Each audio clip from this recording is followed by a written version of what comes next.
Great to be here. Thank you so much for having me, and really looking forward to this. Well, I'm so glad that you're here because I have questions. So tell us a little bit about yourself and what is LifeWave? Yeah, so let's see. I'm an inventor. I have about just over 130 patents. And over the past 20, 30 years, I've been developing all different types of technology.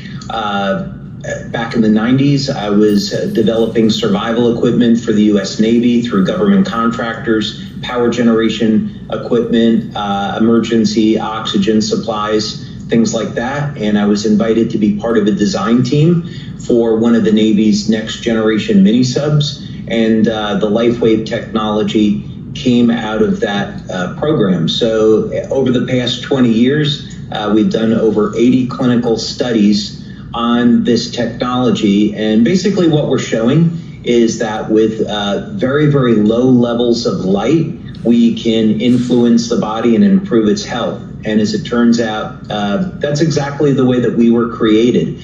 We were created to use light as a form of communication and to maintain our health. So that's maybe a little bit to get us started.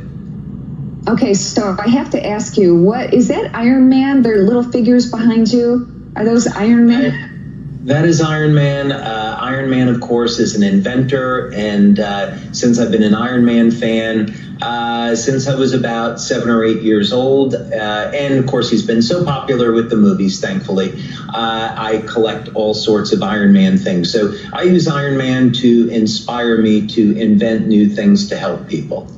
I love it. Now, in all transparency, I have tried LifeWave. Both Ted and I have, and we love it. And I wanted to get you on to talk a little bit more about it and to encourage other people if they haven't tried it before.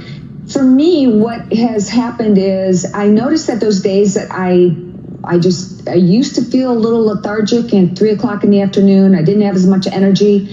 I just overall feel better. And I don't know about people who are watching. If you want to feel better, you got to try this out because it works for me, it works for Ted, and I know a lot of other people are trying that. I've heard, David, that your goal, one of your goals, is to get these patches into 1 billion homes across the globe. How are you going to do that? That's one of the goals. I would say actually the higher up goal that we have is to reverse the aging process. And I study the Bible and look for Bible codes. And we actually have been remarkably successful with that in our research. And so I think if we create systems to stop human aging, that as a consequence, most of the people on the planet will want to have access to that. So one thing takes care of the other.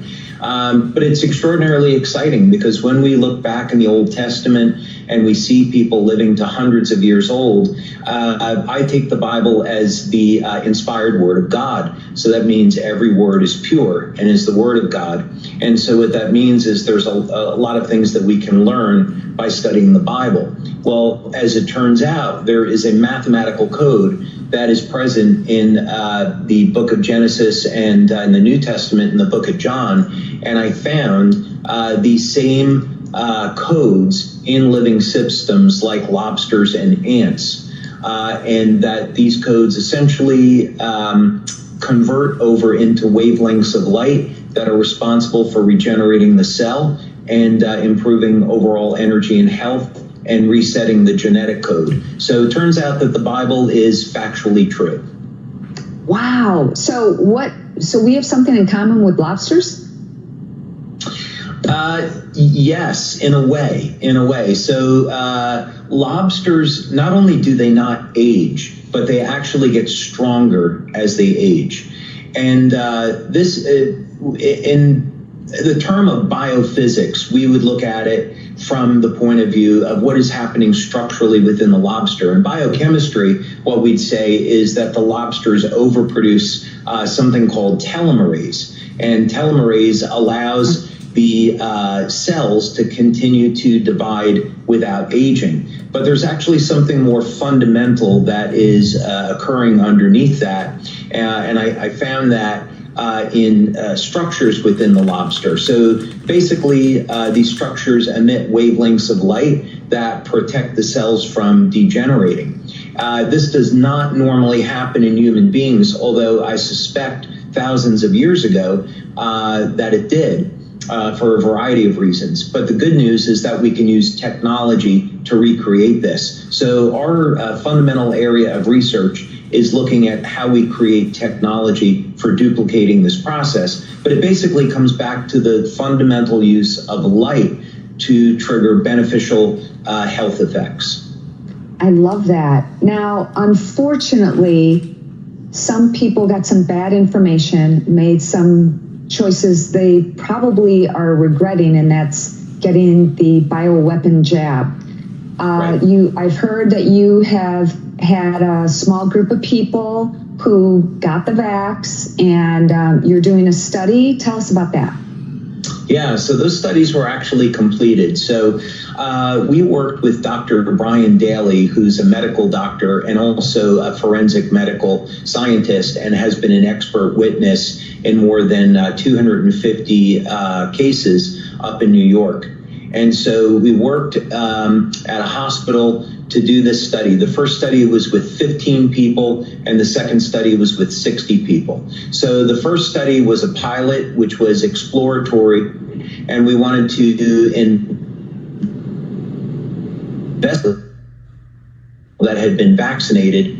And unfortunately, what we found was that with the mRNA vaccine, 4 months after being vaccinated once, there were elevated levels of inflammation, elevated levels of fibrinogen, elevated white blood cell count, and most alarmingly, there was a mutation in the white blood cells. They actually formed horns and a tail in some cases. So in biology, we would say that the shape of cells would define its function. And so you could say that by taking the mRNA vaccine, it suppressed the immune function and makes people more predisposed to illness.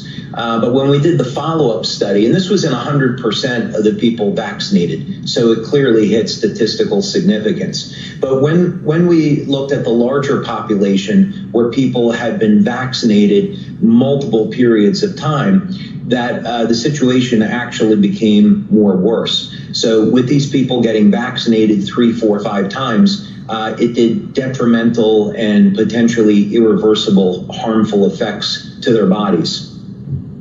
Is this what President Trump was talking about when he said we could heal with light?